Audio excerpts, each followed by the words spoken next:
names aren't on the list. We are here to tell the truth. We were here to represent the people and try and get everything across the line. That hasn't happened. And we're not going to let the people in Galway down that stood by us by the last few days, and they waited up day and night to be represented by other people in that room and there. So let's just hope they get a good resolution, because we're going back to Galway now. We came here today as a voice for the people of Ireland and the people of the island of Ireland, I should say. We were told there was a meeting last night.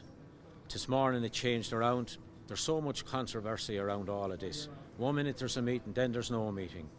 Look, we don't know where we are. And is but it your but look belief at that your name should have been on that list? it should have been on that list. And who told you that? Some of our protesters from Galway were talking to some of the TDs. So that's where we are. Look, John, there's so much. Look at all as we wanted. All as we really wanted was to be able to step down and protest. We wanted to be able to get into Ag House, into talks, get a result. We had demands.